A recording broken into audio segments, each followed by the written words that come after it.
Today on Primary Care, I'm here at the Hartford Memorial Baptist Church, and today I sat down with Dr. Bobbi Edwards to talk about black skin conditions. And in people of color, the most common melanoma is what's called acrolentiginous melanoma, which means that it comes on the sole of the foot, which is an area that we're not used to looking at.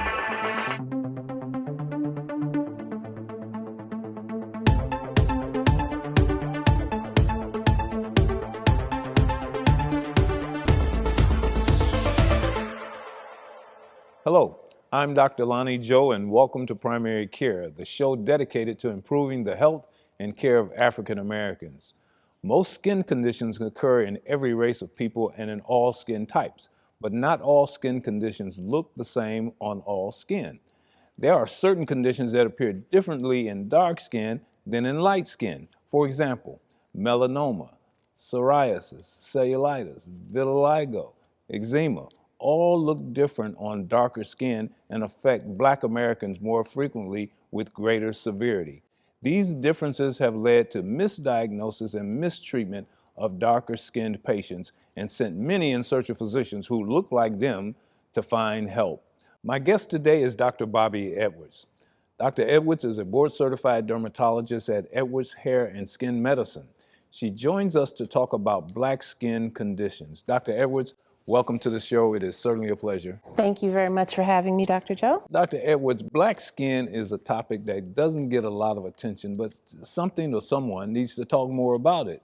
Do we find, we always find people with dark skin, they tend to suffer in silence sometimes with these disease states. And a lot of it is that they are not directed properly to get the proper attention or the proper help.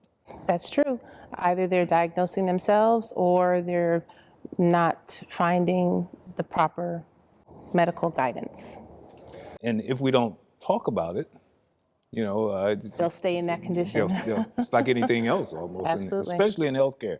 So something has to be done to elevate this, to make sure that this ball concerning, and it's got to be more than just the cosmetic approach that we have that's everywhere on television and in the lay press. It's got to be done from a medical perspective and a medical standpoint of view, because some of these disease states are caught at a late stage. We'll get into those in a second, but I think it's incumbent upon not just those of us in the medical profession, but the community as a whole to say, listen, if you got something going on that's new, that hasn't been there before especially, you need to seek attention about it. And maybe not from TikTok, right? Yeah, right. Or the next, podcast on YouTube or whatever. Absolutely, Yeah, right. absolutely. So let's go back to the disease states that I mentioned earlier, which kind of like, the big five, sort of. Can we start with psoriasis and talk about incidence in Black people? Absolutely. So psoriasis is an inflammatory disease of skin that causes the skin to turn itself over too quickly, and it leads to scaling and redness, plaques all over the body. It also can be found internally, and it can affect joints. It is common in people of color, but it looks different in people of color in that we have more discoloration than redness. Redness is a hallmark of psoriasis, but it's not always present on the brown skin. Yeah, if you see it in a white person, it's going to look totally, well, not totally, but significantly different than Yes. it does in a Black person, and may be overlooked, Definitely. even by an African-American provider. Definitely, if they're not used to seeing psoriasis, because it can mimic other things. It doesn't have to present in a textbook fashion. It can sometimes look a little bit more like eczema, or it can be partially treated because they've been putting medicines on it at home, cocoa butter, or things that they have around the house that removes the scaling, so it doesn't look like they might expect it to look. Yeah, I mean, especially with the availability of any and everything nowadays being across the counter and in various forms and strengths, people will test and experiment and take advice from other people, including family members who may or may not have had proper treatment. So it presents a challenge, and especially in an outpatient office setting, in terms of actually identifying these. But we got to get the patient in there first to say, hey, what's going on? What's the history behind this? And that keeping that ball up in the air is pretty significant in all of these disease states, especially in something like psoriasis, because you go back far enough in medical education, it wasn't supposed to occur in Black people. Right. That's true.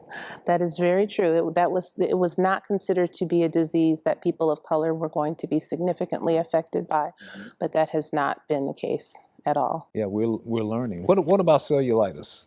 So cellulitis, bacterial infection of the skin, something that looks very different depending on the skin tone.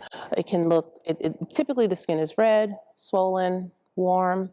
In brown skin though, it can just look dark brown.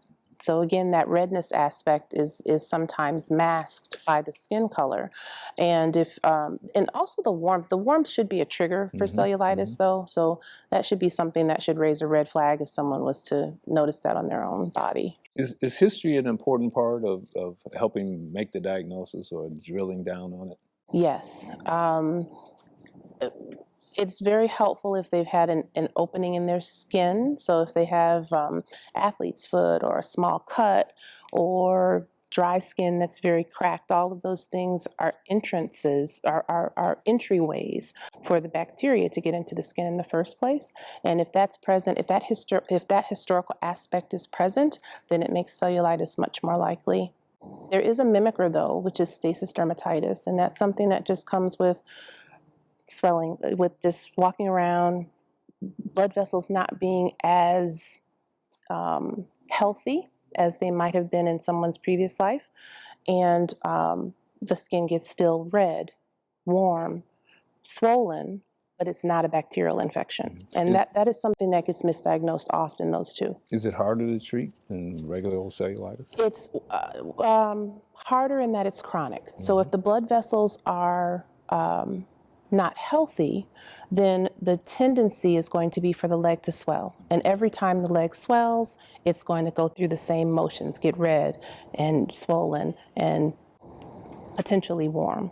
So cellulitis, if you can get rid of the bacteria, ideally you can just move on and it's not going to be a recurrent issue. Stasis dermatitis is very frequently recurrent. Is it me in my experience, but my first thought is that it seems to be a female predominance in stasis dermatitis. I'm not real sure about that. I do see it in a fair number of men. Okay. I don't think that I have a percentage for you, but most of us are at risk for some amount of lower leg swelling as we age, regardless of sex. And that is the primary risk factor, is having that little bit of swelling. It does not have to be an extensive amount of swelling to put you at risk for stasis. Eczema. Music to my ears. How about that? So, eczema is another inflammatory disease of skin that tends to function more around allergic vulnerability. It can present from childhood into adulthood. It can definitely look different on different skin types and even just different body areas. And, you know, with different chronicities, if it's been there just for a week, it's going to look very different than if it's been there for 6 months or a year. Again, redness versus pigmentation is typically the thing that is the differentiation between skin types. And as eczema has been present for a longer time, it tends to get lichenified, very thick, and looks and feels like alligator skin. And from there, it can even be dark and light together in a mottled fashion. So that's one that looks very different as well. Are laboratory tests helpful? For eczema? Yes. You can check immunoglobulin levels, and that is helpful, yes. And is there an allergic component to it? I mean, do you see a seasonal variation or? Very much so, especially in Michigan. Season changes are triggers for many people. You know, moving into the fall, changing again from fall into spring. Some people, there's about 15% of people who are worse in the summer. Interestingly enough, we would think that everyone would just get worse in the winter, right? How about that? Yeah. Vitiligo, the famous disease vitiligo, the Michael Jackson disease, yes. Another one that presents very differently depending on your underlying skin tone. So vitiligo is a problem with failure of pigment cells, and it causes the skin to turn white. So specifically, it's not tan. This is not a shade that's lighter than your natural brown color. This is the skin going into depigmented form, which is just white. And so the less pigmentation you have naturally, the harder it is to see your vitiligo if you are not tanned. If you are a darker skinned individual, then vitiligo is much more obvious, of course, and it actually would burn. If a dark skinned person with vitiligo goes out into the sun, then the affected skin is going to behave like white skin and it's going to burn immediately. If a Caucasian or a very light-skinned person who has vitiligo goes out into the sun, that's when you'll start to see it, because their normal pigment is going to actually tan, and it's going to create a difference between the affected and non-affected skin. Lastly, the one that gives us nightmares in darker skin in making a diagnosis, melanoma. Oh goodness, yes. Okay, so this is a pigment cell cancer. It is deadly, potentially. It is the most aggressive type of skin cancer that we deal with. It may or may not be in a sun-exposed area, excuse me. And in people of color, the most common melanoma is what's called acrolentiginous melanoma, which means that it comes on the sole of the foot, which is an area that we're not used to looking at on a routine basis. Exactly. Yes. And so my primary statement for melanoma is, please everyone look at the bottoms of your feet and make note as to whether you have any moles down there or not, and if so, watch them. This is exciting from the standpoint of view of what we don't do as well, especially on the primary care level. We're up against a break. We'll be right back with Dr. Bobbi Edwards talking more about African American skin. All across the country, people are coming together to speed up what we can learn about health. The All of Us Research Program is calling on 1 million people to join us as we try to change the future of health. For your family, for future generations, for all of us. Visit joinallofus.org and find out how you can become 1 in a million.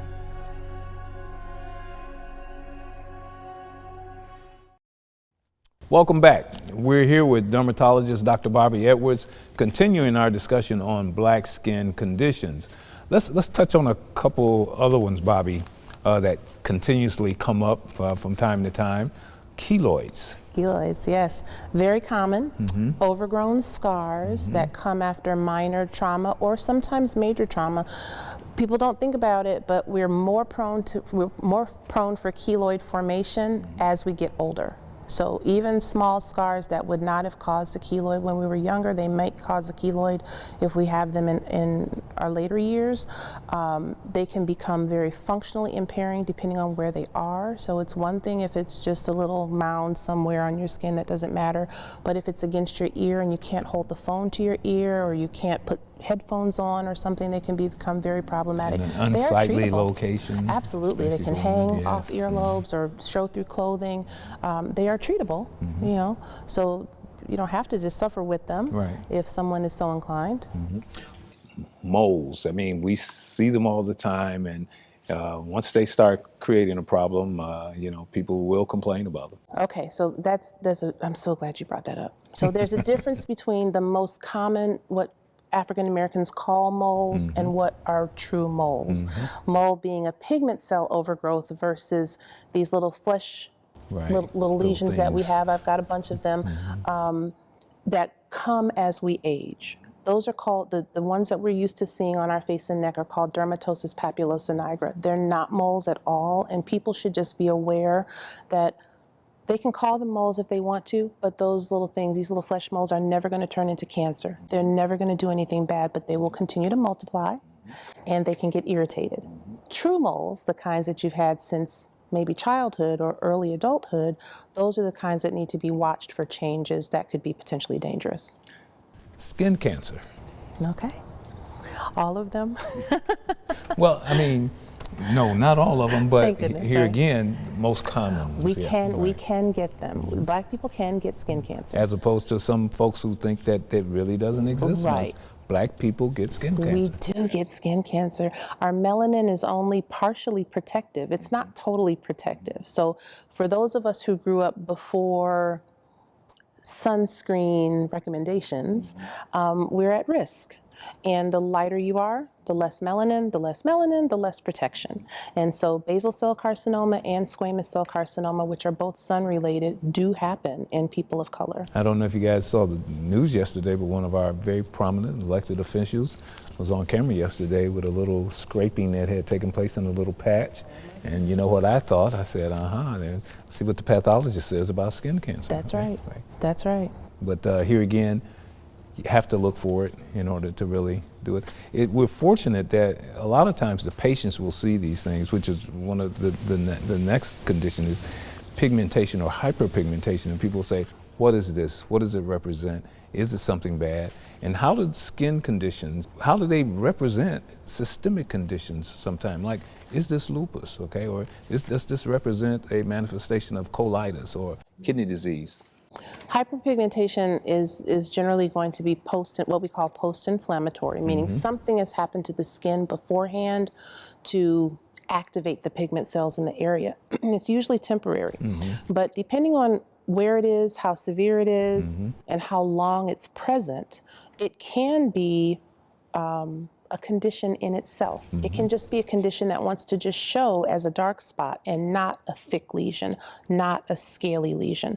So the best advice is if there's something on the skin that's there, that is continuing to be there, it's just persistent and has been there for a significant amount of time. What does that mean? A few months probably, and it's not fading away, then it's probably something that should be evaluated. If they're multiplying, it's something that should be evaluated. If they hurt, bleed, get crusty, do anything to show activity, it should be evaluated, even if it's just dark.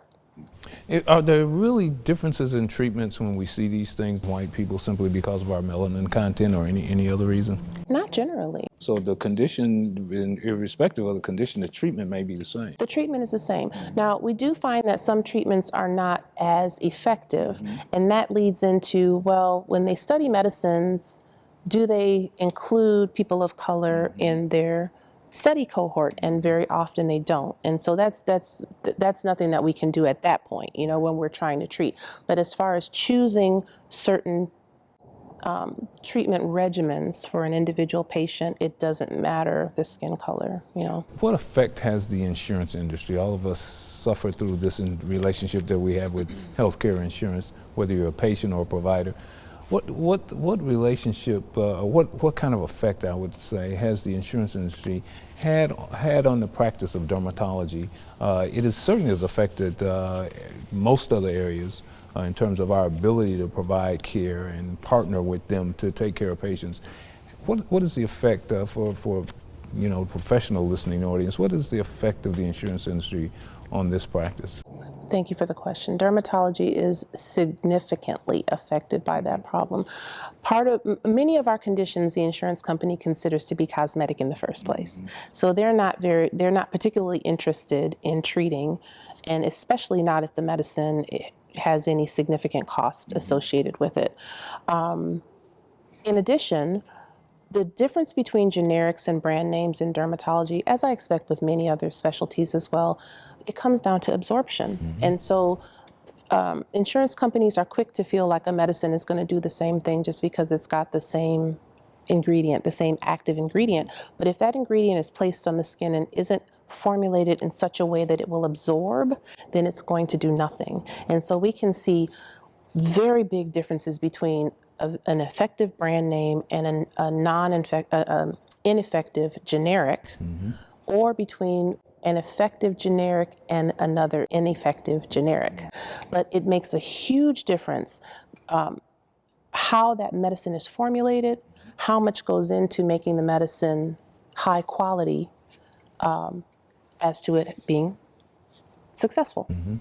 Yeah, we suffer through this on the primary care end all the time. It's the fillers with the medication, the binders, the coatings, the dye. Red dye number Dye. 33 makes everybody itch, okay? Right. That sort of thing.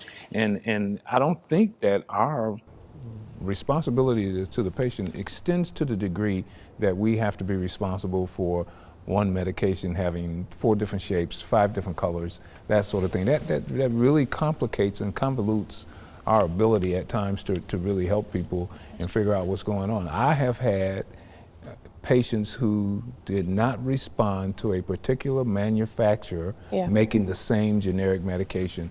We've experienced that with heart medication, Lanoxin, seizure medication, Dilantin, medication for women with breast cancer not working as well in black women as white women, okay? Tamoxifen story, okay? So we have to be mindful of that sort of thing, and I'm glad you explained it like that, because what's the use of rubbing that cream on if it's not only doing just soiling your bedclothes at night? That's a very, it's a multitude of problems that we have to deal with, and especially to always have in the back of your mind as a treating or prescribing physician, is it the medication that's causing my problem, or is it effective?